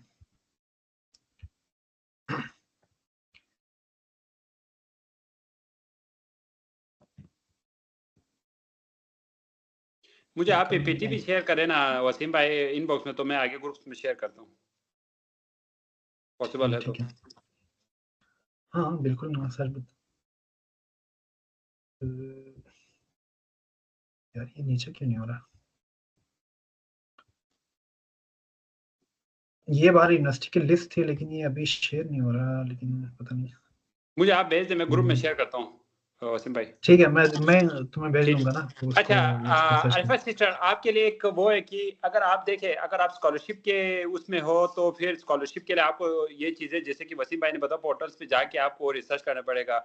बाकी साइकोलॉजी के लिए जो है ना, यहाँ डिपार्टमेंट्स इस चेक रिपब्लिक में भी काफ़ी डिपार्टमेंट्स है जो कि मतलब सेल्फ बेस पे होता है, बट वो अगर आप मास्टर और बैचलर्स के लिए हो तो सेल्फ बेस पे होते हैं वो, मतलब यूनिवर्सिटी इतना ज़्यादा एक्सपेंसिव नहीं है, ठीक है, नहीं है, तो वो आप उसे कोई 1000 यूरो से लेके लाइक 3000 यूरो के करीब होते हैं, और वो लाइक 1 ईयर का होता है, तो 6 मंथ का अगर वो लगाते हो पर सेमेस्टर के वाइज, तो वो एक ऑलमोस्ट जो है ना वो तकरीबन 1000 यूरो 1200 यूरो बनते हैं। तो मेरा ख्याल से अगर आप उधर अप्लाई करते हो तो वो भी आपके लिए अच्छा ऑप्शन है। जी नेक्स्ट क्वेश्चन सर प्लीज। मेरा पीएचडी का है। तो पीएचडी का तो है तो फिर आप अप्लाई करें, आप मुझे वो कर ले, क्या नाम है, आप मुझे इनबॉक्स करें। पीएचडी का है तो फिर यहाँ स्कॉलरशिप है बहुत सारे, तो मैं आपको मतलब किसी ऐसे पीएचडी बंदे का से मैंने आपको प्रोसेस लिंक बताया था कि करूंगा। आपने ना वही जो हम चाइना वगैरह में अप्लाई करते हैं, या फिर लेब्स के थ्रू होता है, आप प्रोफेसर्स वगैरह से कांटेक्ट करते हो, क्योंकि वहाँ पे बहुत सारे फंडिंग होती है उनके पास ना, तो आप प्रोफेसर के थ्रू ही होती है पीएचडी वगैरह के हाँ लिए। पीएचडी इसमें वालों भी के जो लिए मैंने प्रोफेसर दिखाया के ना, थ्रू ही होता है। हाँ पीएचडी के लिए मैं वही ना बाकी चाइना, कोरिया और इस तरह के बाकी कंट्रीज में मैं अप्लाई कर रही हूँ, तो प्रोफेसर की तरफ से पॉजिटिव रिस्पांस नहीं आ रहा। अच्छा, यूरोप में ना आप एज कम्पेयर टू मास्टर्स आपको पीएचडी में आना आपके लिए ज्यादा इजी है, क्योंकि इजी यहाँ है पे पीएचडी में, हाँ, क्योंकि यहाँ पे ना पीएचडी के लिए आपको ये बैंक स्टेटमेंट वगैरह, आपको डॉक्यूमेंटेशन इतना चाहिए नहीं। आप सिंपल उसी डॉक्यूमेंट्स के बिहाफ पे ना, जो आप प्रोफेसर देते हैं, आप प्रोफेसर के साथ एग्रीमेंट जो होता है, उसी को दिखा के आप डायरेक्ट ही आ सकते हो, आपको इतना डॉक्यूमेंटेशन नहीं चाहिए होता है। तो इटली में भी काफ़ी सारे हैं, एक फेसबुक पे भी स्कॉलरशिप नेटवर्क पर भी है, अपने ग्रुप में भी डालता रहता हूँ स्कॉलरशिप के हवाले से जो भी पीएचडी के जो मुझे नज़र आते हैं। फिर साइकोलॉजी के हवाले से तो खैर मैं इतना मुझे साइकोलॉजी के लिए आपके लिए एक लड़की का नंबर दूंगा जो यहाँ आई हुई है, तो वो पीएचडी कर रहे, साइकोलॉजी पर्पस का नहीं है मेन जो डिपार्टमेंट है, बट वो आई हुई है, तो मैं उसका कांटेक्ट आपसे शेयर करता हूँ, होपफुली आपको गाइड करे कुछ। तो okay, thank you so next much question sir. Please. अच्छा, अस्सलाम वालेकुम। वालेकुम सलाम। ये वाले अच्छा भाई, मेरा जो बैकग्राउंड है बैचलर कंप्यूटर साइंस में, तो मेरा क्वेश्चन ये है कि मेरा जो बैचलर में 2.94 CGPA ना 64% बनता है, आई थिंक वो। तो मैं अभी, आप भाई ने कहा कि आपका बैकग्राउंड कंप्यूटर साइंस से रिलेटेड है, जो कि मुझे नासिर ने बताया था, ये आई थिंक वसीम भाई का, वो कंप्यूटर साइंस में मास्टर्स जी। कर रहे हैं। तो मुझे ये रिकमेंडेशन चाहिए कि मतलब मैं कौन कौन सी यूनिवर्सिटीज़ को टारगेट करूं कि मेरा जो मतलब ये CGPA है उस पे मुझे ज़्यादा चांस हो कि मुझे मतलब एडमिशन मिल जाए उस पे। और दूसरा ये यही कि ना, जी जी हाँ, अच्छा, जो मेरा 1 साल का इंटर्नशिप है ये क्लाइमेट चेंज के हवाले से है, लेकिन बैकग्राउंड है मेरा कंप्यूटर साइंस में ना। मैंने जीआईएस पे ग्लेशियर मैपिंग पे काम किया, कोई कंप्यूटर साइंस वो क्लाइमेट चेंज का कोई प्रोजेक्ट था। अच्छा, तो उस पे कोई हेल्प हो सकता है? मतलब मुझे समझ नहीं यार आ रहा बात। देखें, एक सिंपल सी चीज मैं आपको एक लॉजिकली बताता हूँ कि मसलन आपने बीएस कंप्यूटर साइंस में किया हुआ है या फिर आपका बैकग्राउंड जो भी है बैचलर में ना, जरूरी नहीं है कि यार आप मास्टर्स बिना आप बीएस में कंप्यूटर साइंस में ही ढूंढो, ठीक है। मास्टर्स एक रिसर्च होती है, एक स्पेसिफिक प्रोफाइल होती है। आप जरूरी नहीं है कि आप कंप्यूटर साइंस में ही घुसो। कंप्यूटर साइंस के अंदर भी एआई है, साइबर सिक्योरिटी है, आपका एम्बेडेड सिस्टम। अभी जैसे मेरा प्रोग्राम है, ठीक है, मेरा जो बैकग्राउंड है ना वो सॉफ्टवेयर इंजीनियरिंग का है, ठीक है, लेकिन मैं यहाँ पे एम्बेडेड सिस्टम कर रहा हूँ। एम्बेडेड सिस्टम आपका इलेक्ट्रिकल इलेक्ट्रॉनिक्स से रिलेटेड है, ठीक है। अब उसका ये बिल्कुल बैकग्राउंड बिल्कुल चेंज है, ठीक है। इसमें इलेक्ट्रिकल और ये जितने भी सब्जेक्ट मैं यहाँ के स्टडी कर रहा हूँ, ये मैंने पहले कभी नहीं स्टडी किया हुआ, ठीक है। तो आप अपने उसके हिसाब से अपने फैसिलिटी के हिसाब से या अपने उसके हिसाब से आप चेंज कर सकते हो। जरूरी नहीं है कि यार आपको एडमिशन नहीं मिलेगा या जो भी है। आपकी सीजीपीए थोड़ी सी कम है तो फिर आपको थोड़ी शायद स्कॉलरशिप नहीं मिलेगी, या फिर उस हवाले से तो आप वो यूनिवर्सिटी टारगेट करें जिनमें एप्लीकेशन फीस नहीं है, नहीं जिसमें यूनिवर्सिटीज की फीस थोड़ी सी कम है, आप उनको टारगेट कर सकते हैं। यहाँ पे मैंने बताया, लेकिन सीएस वगैरह की जो यूनिवर्सिटीज हैं मोस्टली उनकी 3700 फीस है, तो शायद उसमें थोड़ी सी वो नहीं हो। लेकिन यूनिवर्सिटी स्कॉलरशिप है। मेरे साथ अभी जो हमारे एक लड़का है उसको एडमिशन मिला हुआ है, उसकी जीपीए 2.5 जीपीए उसकी सीजीपीए, लेकिन उसको एडमिशन मिला हुआ है, ये हमारे साथ पढ़ रहा है, लेकिन स्कॉलरशिप नहीं मिली है उसको। तो एडमिशन आपको मिल जाता है, वो आपके प्रोफाइल पे डिपेंड करता है, आपके लेटर ऑफ मोटिवेशन है वो उस पे डिपेंड करता है। ये मैं ये डिपार्टमेंट का काफी लोग ये पूछते हैं, हमारे लोगों का ये कंसेप्ट है कि यार आप अगर एक डिपार्टमेंट जो आपने पढ़ी हुई है कंप्यूटर साइंस या कोई आप ग्लोबल वार्मिंग या आईआर जो भी मतलब आपने बैचलर्स की हो, तो मास्टर में आप आओ तो वही डिपार्टमेंट आप ढूंढ रहे होते हो, वही उसके रिलेटेड उसका स्कोप है, नहीं वो चीज नहीं देखना होता है। आप जब डिपार्टमेंट चेंज करते हो तो आपने सिर्फ और सिर्फ एक मोटिवेशन लेटर तो उनको चाहिए किसी भी पर्पस के लिए। तो वो मोटिवेशन लेटर में आपने ऐसा लिखना है कि यार आप बस उस जो डिपार्टमेंट में आप अप्लाई कर रहे हो बस वही मेरी दुनिया है, वही मेरे आखिरत से समझ के आपने अप्लाई करना है, बस उसको अच्छे से लिखना है। फिर वो समझ जाते हैं यार कि ये पहले इसको मतलब वो इस चीज में था, इंटरेस्ट नहीं था, तो वो चेंज हो रहा है। क्योंकि ये चीज आप वसीम भाई यहाँ देखोगे, ये लोग इंटरेस्ट को देख के लोगों को उसके पीछे लगाते हैं। जैसे कि बच्चे देखे ना जो खेल रहे होते हैं, वो 24 घंटा खेल रहे होते हैं, लेकिन उनको किसी और चीज में नहीं होता, उनको स्कूलिंग भी खेल के रिलेटेड होते हैं, पढ़ने वाले लड़के पढ़ रहे होते हैं, रिसर्च वाले रिसर्च होते हैं। मतलब वो स्पेसिफिक कोई चीज नहीं होता कि यार आपने स्पेसिफिक अगर बैचलर्स में किया तो उसी में ही आपने जाना है, कहीं पे नहीं। आपने मोटिवेशन लेटर अच्छे से लिखना है, दैट्स इट, वो आपका हो जाएगा। Next question please. आप मैं एक मिनट पे मेरा क्वेश्चन नहीं समझे। मैं मतलब अभी मैंने ये जो फ्रांस है उसका सुना था कि ये पेरिस सैगलेन ये कोई टॉप यूनिवर्सिटी है। अब कम सीजीपीए में हो सकता है कि वहाँ पे थोड़ा एडमिशन लेना टफ हो। जी जी। तो मैं इसलिए पूछ रहा था कि जो ऐसे यूनिवर्सिटी जो कम सीजीपीए के साथ ज़्यादा चांस दे कि भाई इसमें मतलब एवरेज स्टूडेंट भी आराम से ले सकते हैं, जहाँ पे कंपटीशन कम फेस करना पड़ सकता है। फॉर एग्जांपल कुछ यूनिवर्सिटीज ऐसा हो सकता है जो फॉरेन स्टूडेंट्स के लिए कॉमन हो सकती है, वहाँ पे हो सकता है कंपटीशन ज़्यादा फेस करना पड़े। मैं इस हवाले से पूछ रहा था। और बाकी जो आप लोगों ने मोटिवेशन लेटर लिखे हैं ड्यूरिंग एडमिशन के लिए, तो वो भी काइंडली शेयर कर दीजिएगा। हाँ, तो वो फिर बहुत जरूरी है। अभी मैं डिपार्टमेंट जो है वो चेंज कर रहा हूँ, ठीक है, नहीं अभी मैं पॉलिटिकल साइड पे आ रहा हूँ। पहले मेरा इंग्लिश लिटरेचर था, आपको मैंने मोटिवेशन ऐसा लिखा हुआ है कि उसमें मैंने कहा है बस मेरा सब कुछ ही पॉलिटिक्स है, ठीक है, नहीं है। सो मैं तो किसी और साइड पे मैं जा ही नहीं सकता भाई, मैं गलती से वहां गया था, मैं सब कुछ पॉलिटिक्स है भाई अब तो, ठीक है। नहीं तो वो बस अभी परसों मुझे टीचर कह रही थी प्रोफेसर कि सडनली क्या हुआ अली की आप चेंज कर रहे हो, मुझे सारे यहाँ अली कहते हैं ना, तो सडनली आपको ये क्या हुआ कि आप चेंज कर रहे हो। मैंने कहा यार बस मेरा दुनिया ही बस सब कुछ वही है, पॉलिटिक्स है, तो मैं अभी पॉलिटिक्स तो आपको मैं जी जी बिल्कुल, मैं भी यही कह रहा हूँ कि आप लोग मोटिवेशन लेटर वो चेंज करें। मैंने भी मतलब कोई अपने से लिखे हुए 2-3, तो मैं चैट जरूर जीपीटी पे कंपेयर लगाओ कर जी, लेता आपको हूँ। एक दिन इस तरह बना के दे देना। एनीवे मैसम हैदरी भाई आप राइजिंग हैंड कर, आप प्लीज क्वेश्चन कर सकते हैं, ओपन है तो आपको माइक। अस्सलाम वालेकुम सलाम। सलाम। वसीम भाई और आतिफ भाई। Thank you. हम भाई अभी मेरा एक्सएससी कंप्लीट हुआ है इन प्री इंजीनियरिंग। अच्छा, तो मैं चाह रहा हूँ कोई फ्रांस में यूनिवर्सिटी होगा बीएस के लिए।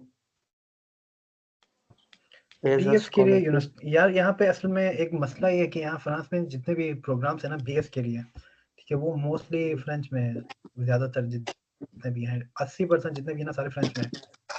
तो एक हमारे स्टूडेंट थे यार, लेकिन मेरे पास उसका नंबर नहीं है, शायद मैं कांटेक्ट करवा सकता हूँ आपसे।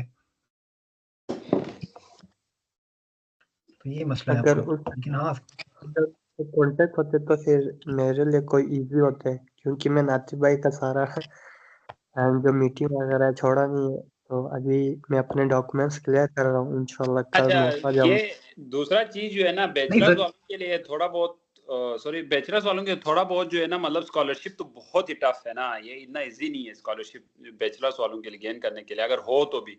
बाकी सेल्फ पे करना हो तो ऑस्ट्रिया, चेक रिपब्लिक ये बेस्ट है। आप लोगों को मैं बहुत अरसे से बता रहा हूँ, देखिए जितना आप लोग इस्लामाबाद यूनिवर्सिटीज में आके खर्चा करते हो उतना ही यहाँ पे खर्चा होता है, उससे ज्यादा आपका खर्चा नहीं होता, ठीक है नहीं है। तो आप लोगों को ये चीज, और सबसे अच्छी चीज आपको ये वसीम भाई इस चीज को एड्रेस कर सकते हैं मेरे साथ। देखिए जब आप यहाँ आते हैं तो यहाँ के लोग पढ़ाई के लिए भी आते हैं, पंजाबी सारे आपने देखा होगा वसीम भाई, और वो कमाते कितना है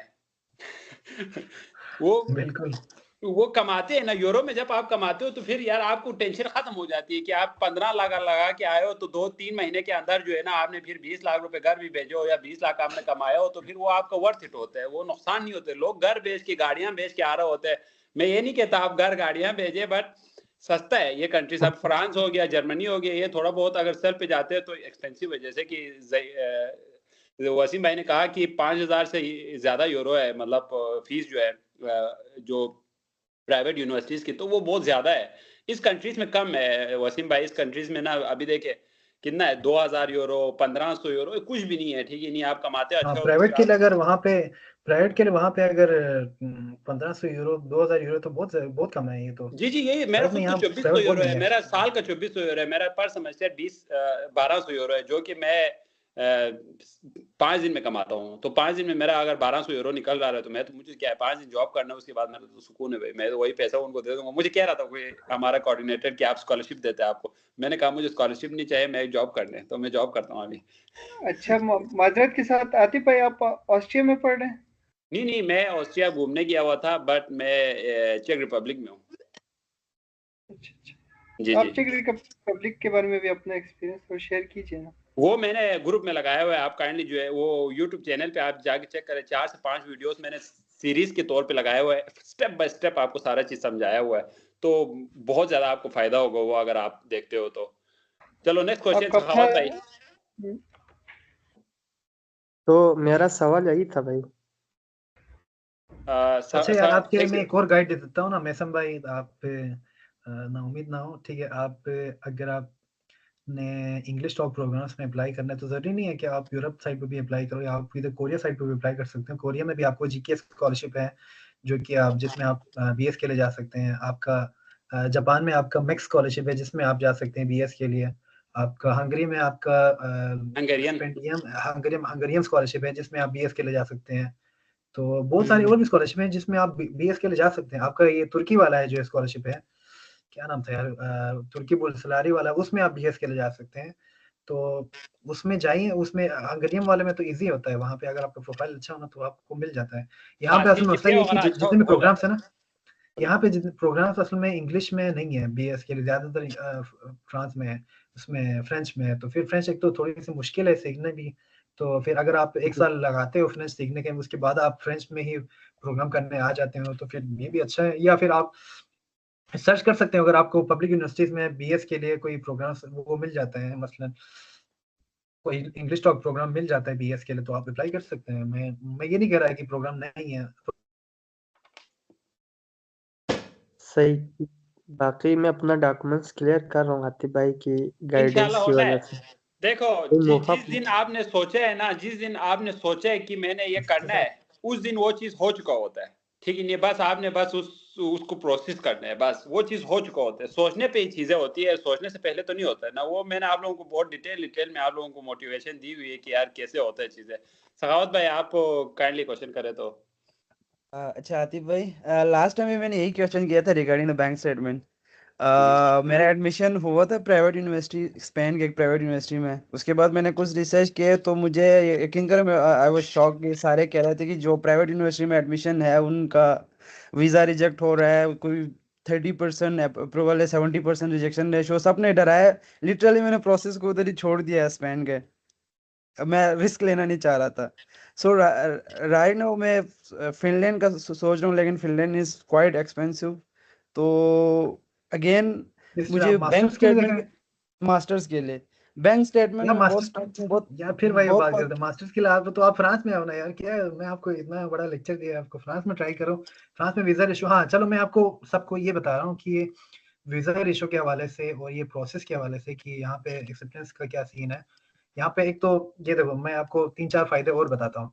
फ्रांस में ना आपको आइल्स नहीं चाहिए, पहली बात ये चाहिए, ठीक है। दूसरा, आपको बैंक स्टेटमेंट, आप बैंक स्टेटमेंट यहाँ का इधर का बैंक स्टेटमेंट का हिसाब ये है कि आपको ना 650 यूरोस पर मंथ आपको ना आपने दिखाने होते हैं, ठीक है। 650 यूरोस, 6 तो 15, 50 नहीं, 615 यूरोस पर मंथ।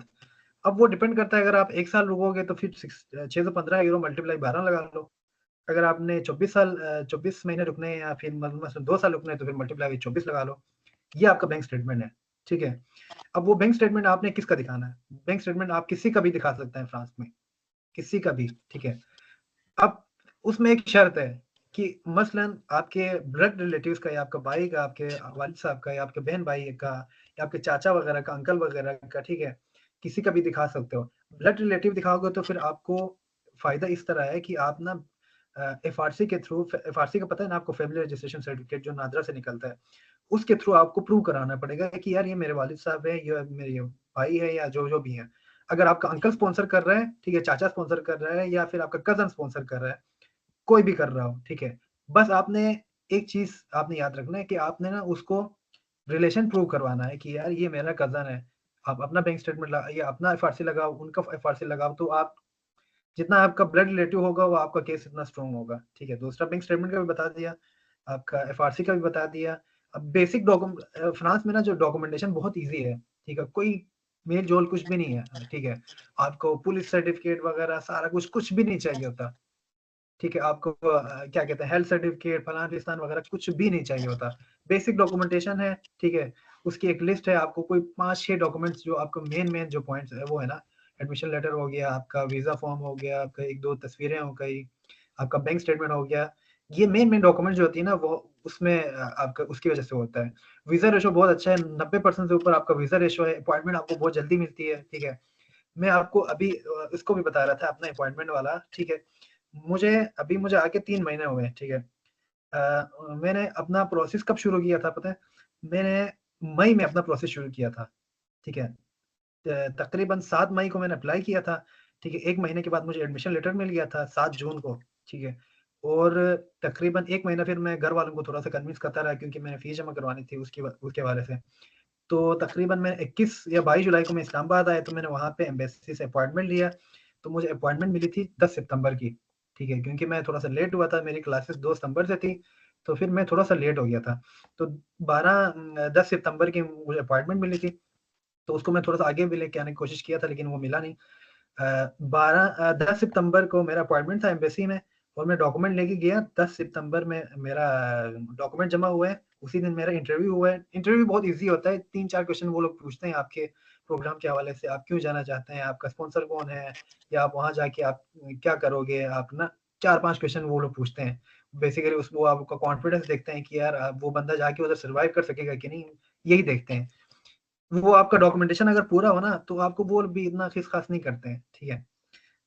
10 सितंबर को मेरा वीजा इंटरव्यू हुआ है, 11 को मेरा एतजाज में फ्रांस का जो पोर्टल है वहाँ पे स्टेटस चेंज हुआ है, 12 को मैं अपना पासपोर्ट मैंने कलेक्ट किया, 2 दिन के अंदर वीजा वो हो गया भाई।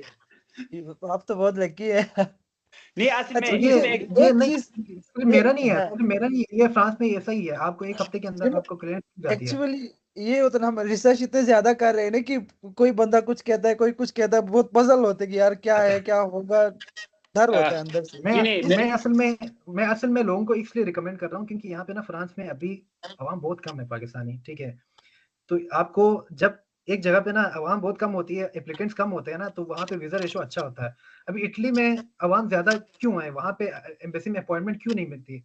इसलिए नहीं मिलती कि इटली में ना, एक तो इटली में स्कॉलरशिप बहुत है, आपको रीजनल स्कॉलरशिप में 6-6 7,000 यूरो आपको स्कॉलरशिप मिलती है। दूसरा आपको एम्बेसी में और आपको एक्सेप्टेंस लेटर बहुत मिलते हैं। मसलन मैं अपने बताऊँ तो फिर मैंने लास्ट ईयर इटली में अप्लाई किया था, तो मेरा 3 एडमिशन यूनिवर्सिटी में एडमिशन हुआ था। यूनिवर्सिटी ऑफ वेरोना में हुआ था, कटानिया में हुआ था और एक और यूनिवर्सिटी में हुआ था। तो मुझे एक्सेप्टेंस भी मिल गया, प्री एनरोलमेंट भी मैंने करवाया। मसला ये हुआ कि मुझे वीज़ा क्या कहते हैं, एम्बेसी में अपॉइंटमेंट ही नहीं मिली। ठीक इटली है, का अब वही है ना, अपॉइंटमेंट ही नहीं मिले, तो फिर इटली में क्या होता है, एप्लीकेंट ज्यादा होते हैं, फिर तो वीजा रेशो बिल्कुल तकरीबन 10% उनका वीजा रेशो है। यार भाई ठीक है। आप सब जो है ना निकले, बस आप सब निकले भाई, एक चीज दफा आप लोग सोचे और निकले, आप लोगों को हो जाता है। अभी भाई सखावत भाई, सॉरी टू से, ठीक है ये बोलना नहीं चाहिए, बट देखे आप क्लियर नहीं हो। जो बंदे सही सही क्लियर कह रहे होते हैं हैं, आप, सही कह रहे हैं, मैं नहीं क्लियर नहीं हूँ, आप सही कह नहीं, रहे हैं। आप क्लियर नहीं हो, आप नहीं आ सकते हो, ठीक है। नहीं sorry sorry, I am really sorry. क्योंकि देखे जो बंदा क्लियर होते हैं ना, वो कोई भी चीज स्टार्ट करते हैं तो फिर वो खत्म करते हैं उसको। आप क्लियर हो जाए, दुनिया जाए भाई, जहां जाने जाए, ठीक है नहीं है। यहाँ मैं कैसे उस चीज को आपको वो करूं, मैंने जब प्रोसेस स्टार्ट की थी, ठीक है नहीं है, मुझे किसने नहीं बोला, मुझे यार अम्मी ने बोला है कि नहीं होगा तुम्हारा, नहीं होगा तुम्हारा, नहीं होगा, तुमने 3 साल का तुम्हारा स्टडी गैप है। अम्मी ने मुझे बिल्कुल कहा है कि तुम्हारा नहीं होना।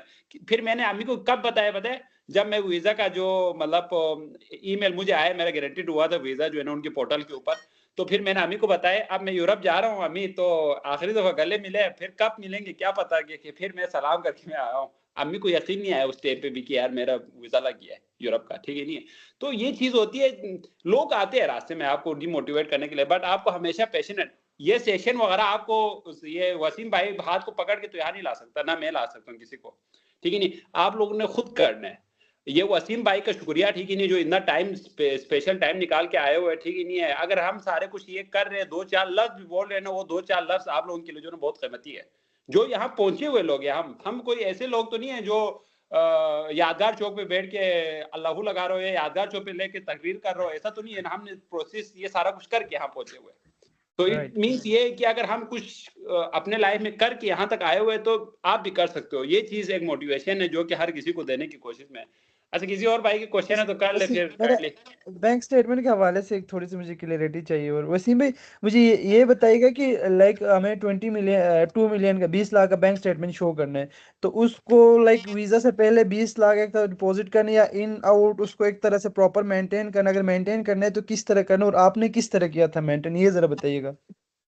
देखिए मैं अपना बताऊंगा तो आप लोग फिर हैरान होंगे, लेकिन चलो मैं बता देता हूँ। मेरा वाला जो था ना, मैंने असल में यहाँ पे ये होता है कि आपका जो फीस है ना, उसके ऊपर आपने अपनी फीस भी शो करवानी होती है। मैंने तकरीबन 42 का दिखाया था, 42 मिलियन मैंने दिखाया था, 42 मिलियन बोल रहा हूँ, 42 लाख मैंने दिखाया था बैंक स्टेटमेंट ना। तो उसमें से जो 25 से 26 लाख था ना, वो मेरे कजन का था, ठीक है। वो उधर उनकी शॉप है वहां पे ना, तो लास्ट तकरीबन अगस्त में मैंने शुरू किया था। मैंने अपने वालिद साहब का दिखाया था बेसिकली ना, तो उनका पिछले मंथ थोड़ा सा ट्रांजेक्शन था, क्योंकि वो एक बिजनेस चलाते हैं, छोटा सा उनका दुकान है, तो उनकी थोड़ी सी ट्रांजेक्शन, क्योंकि सामान वगैरह उन्होंने लगाया तो थोड़ी सी ट्रांजेक्शन उनकी थी। तो मैंने अपने कजन को बोला था कि यार आप एक काम करें, इस मंथ यानी अगस्त में ना आप मेरे वालिद साहब के उसमें डॉक्यूमेंट्स बोला, उनके अकाउंट में ना आप थोड़ा थोड़ा करके डाल दें। लास्ट मंथ की बात कर रहा हूँ मैं, ठीक है। सितंबर 10 को मेरा अपॉइंटमेंट था, अगस्त की बात करूँ तो उन्होंने मसलन 25 लाख उनके थे ना, तो उन्होंने क्या किया, 5 लाख, 4 लाख, 10 लाख करके ना, वो तकरीबन 25 या यकुम था शायद, उन्होंने वो किया था, मतलब वो जमा किया था, ठीक है, तकरीबन वो। और मेरे बाकी जो थे मेरे कजन से और मेरे वालिद साहब ने जमा कराए थे, तो 40 थे। तो जिस दिन मेरा बैंक स्टेटमेंट वो हुआ ना, जिस दिन मैं आया था, ठीक है, मैं तकरीबन आया था 5 तारीख को, मैं इधर इस्लामाबाद आया था, ठीक है। तो मेरे आने से तकरीबन 2 दिन के बाद ना, 2 दिन पहले मैंने बैंक स्टेटमेंट अपना निकाला था। 10 को मेरा अपॉइंटमेंट था तकरीबन, तो 3 तारीख को मैं लगा लो, 3 तारीख को मैंने अपना बैंक स्टेटमेंट निकलवाया, ठीक है। बैंक स्टेटमेंट मेरा निकल गया, तो मेरे कज़न ने अपने पैसे निकलवा लिए थे, ठीक है, वो अपना ट्रांसफ़र कर लिए थे, चेक के थ्रू उसने निकलवा लिया था। तो उस बैंक स्टेटमेंट को मैंने यूज किया, वहां पे शो करवाया था। तो बेसिकली आपके अगर आपके डॉक्यूमेंटेशन पूरा हो ना, आपके डॉक्यूमेंटेशन में मेल जोल ज्यादा नहीं हो ना, तो वो इतना चेक भी नहीं करते हैं इतना, ठीक है। अगर आप इतने बेड लक हो तो बीच में कुछ के होते हैं ना यार, वो बेड लक निकल के आते हैं, वो लोग चेकिंग करते भी हैं, तो वो अलग केस है, लेकिन मोस्टली वो लोग चेक नहीं करते हैं अगर आपके डॉक्यूमेंट्स पूरे हो। फ्रांस में ना आपका वीजा जो रिजेक्शन होता है ना, वो सिर्फ दो तरीकों, वो दो रीजन की वजह से होता है। एक, आपके बैंक स्टेटमेंट में थोड़ा मेल जोल हो, ठीक है, कि पैसे आ रहे हैं भाई, डायरेक्ट 25 लाख आ रहे हैं, ठीक है, अब ये कहाँ से आ रहे हैं, ठीक है, वो शो ही नहीं हो रहा है। एक तो उसमें थोड़ा सा जेल जोर हो, उस वक्त आपको थोड़ा सा आपका ना वीजा थोड़ा सा वो रिजेक्ट होने के चांसेस होते हैं। दूसरा, आपकी यूनिवर्सिटी की वजह से, ठीक है। फ्रांस में बहुत सारी यूनिवर्सिटीज है ना जो कि रिकॉग्नाइज नहीं है फ्रेंच उसके साथ, एजुकेशन सिस्टम के साथ, या हमारे जैसे एचईसी होती है, एचईसी रिकॉग्नाइज नहीं होती, उसी तरह फ्रेंच वो होती है ना। अब यहाँ पे क्या करते हैं, बहुत सारे कंसल्टेंट वगैरह भी होते हैं ना जो कि आपका ना एडमिशन करवाते हैं, ठीक है। वो फ्रेंच प्राइवेट यूनिवर्सिटीज के साथ आपका डील करवा के ना वो लोग वो करवा लेते हैं। अब वो क्या होता है, जब एम्बेसी में जाते हैं, ठीक है, तो वो कवर लेटर भी उसका कंसल्टेंट ने लिखा हुआ होता है, ठीक है। तो वो पूछ कुछ और रहा होता है और उसके आंसर कुछ और निकल रहे होते हैं, ठीक है। तो उसके साथ ना वो मेल जोल हो नहीं पा रहा होता है ना। अब वो उस इंस्टीट्यूट की वजह से ना आपका फिर वीजा रिजेक्ट होता है। मैं एग्जांपल देता हूँ, जब मेरा एम्बेसी में इंटरव्यू था ना, मैं जिस वक्त मैं गया था, तो मेरे साथ एक वो था, हमारा 11 बजे अपॉइंटमेंट था, तो एक लड़का था जो कि जिसका तकरीबन 8 बजे अपॉइंटमेंट था उसका। तो मैं गया तो तकरीबन एक हॉल है, ठीक है, हॉल जहाँ पे सारे बैठते हैं, तो उसका इंटरव्यू हुआ था लड़के का ना। तो मैं आया तो थोड़ा डरा हुआ था, क्योंकि मैंने थोड़ी तैयारी की थी यार, मैंने क्वेश्चन वगैरह की यार, ये क्वेश्चन पूछूंगा तो मैं ऐसा जवाब दूंगा, ये क्वेश्चन पूछा तो मैं ऐसा जवाब दूंगा, थोड़ी तैयारी करके आया था। तो उसने ना मुझे थोड़ा सा मोटिवेट किया कि यार क्वेश्चन इजी होते हैं, ये वो सारा कुछ ना। तो हम इंटरव्यू दे के आए, बाद में फिर मैंने एक इधर ग्रुप है, क्या कहते हैं, क्या कहते हैं, पाकिस्तानी इन फ्रांस के नाम से ना फेसबुक पे ग्रुप है, ठीक है। उसमें काफी चीजें बताते रहते हैं स्टूडेंट, आप उनको फॉलो करें तो अच्छा है। तो उसमें ना मैंने पोस्ट किया कि यार मेरा वीजा पास हो गया, ये हो गया ना, तो उसने उधर कमेंट किया था, ठीक है। तो फिर मैंने उसको पूछा कि यार तुम्हारे वीजा क्या बना, तो वो मुझे मोटिवेट करता रहा, उसकी यूनिवर्सिटी की वजह से उसका रिजेक्ट हो गया, मेरा पास हो गया। ये स्रोत है बिल्कुल यार, ये चीज इस तरह के केसेस भी होते हैं। तो आप आप जितना लोगों हो को ये सके जैसे पब्लिक कि यूनिवर्सिटीज को टारगेट करें। हाँ, वसीम भाई जैसे कह रहे हैं कि ना ग्रुप देखो, ऑल पाकिस्तानी चेक का ग्रुप भी है, ऑल पाकिस्तानी ऑस्ट्रिया का भी है, इटली का भी है। ये जरूर ये जो है ना ग्रुप, ये जरूर जो है ना इनको लाइक और पेज को जो है ना फॉलो कर। यार आप लोग ये बल्कि सारे हमारे लोग कैसे बकवास लोगों को देख रहे होते, मैं तो इनसे जान छुड़वाने के चक्करों में वो व्लॉगर सारों से वो उससे नहीं छुड़ रहा है। बस इन चीजों को फॉलो करे तो फायदा। मेरा हमारे पूरे टाइम लाइन में सिर्फ इसी तरह चीजें आते हैं कि यार फलाना जगह पे फिस्ताना हुआ है, फलाना जगह पे फिस्ताना। हमारा तो सिर्फ और सिर्फ यही स्टडी के रिलेटेड और यूनिवर्सिटी के रिलेटेड ये हमें वो आते रहते हैं। तो वो चीज अच्छी है, आप लोग उनको फॉलो जरूर करें जो भी ये ग्रुप्स है। तो नेक्स्ट क्वेश्चन किसी का है तो आप पूछ सकते हो, वरना फिर हम आहिस्ता वाइंड अप करते हैं इसको। तो ये आज जो सेशन है वो थोड़ा बहुत तो मैस अप हुआ है, उसके लिए अगर आप लोगों को नजर आ रहे हैं तो ना, ये ग्रुप है ये, ठीक है, इसमें आप लोग ज्वाइन करो, पाकिस्तानी स्टूडेंट इन फ्रांस के नाम से ना। यहाँ पे जो भी एफिलिएट आवर है ना, हाँ पिक्चर को ये मैं ग्रुप में शेयर करूंगा ना, इसके स्क्रीनशॉट ना, इसमें आप लोग ज्वाइन हो। इसमें ना जितने भी स्टूडेंट्स आते हैं, जितने भी जो लोग इंटरव्यू देने जाते हैं या फिर जिनका एक्सपीरियंस होता है ना, वो अपना एक्सपीरियंस शेयर करते हैं कि यार मुझसे आपने ये किया था। क्वेश्चन ये चीजें ना। हाँ हाँ, मेरा अपना पोस्ट भी पड़ा हुआ है इसमें, आप लोग देख सकते हैं। मैंने भी पढ़ा हुआ है, मैंने भी किया हुआ है हर कोई यही करते हैं। ये जो बाहर जो जितने भी लड़के आए, कसम से जितने भी लड़के आए, सारों का प्रोसेस हम सारों का सेम है ऑलमोस्ट, जो है ना कि हमने जो भी स्ट्रगल फेज हमारा सबको गुजरा है वो सेम है, बस कंट्रीज डिफरेंट है, बाकी सारा प्रोसेस वही है। तो विच इज रियली गुड। अच्छा, किसी और भाई के क्वेश्चन है तो करे, वरना हम इस चीज को वाइंड अप करते हैं इधर ही। तो बहुत शुक्रिया आप सबका आने का।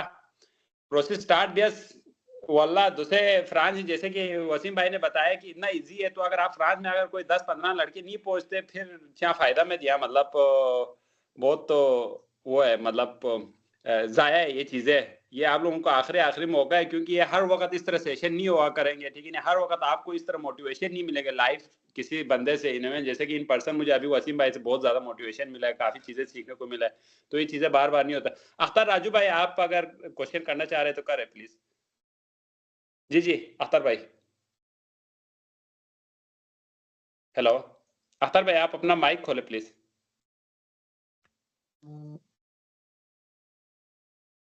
जी जी अख्तर भाई।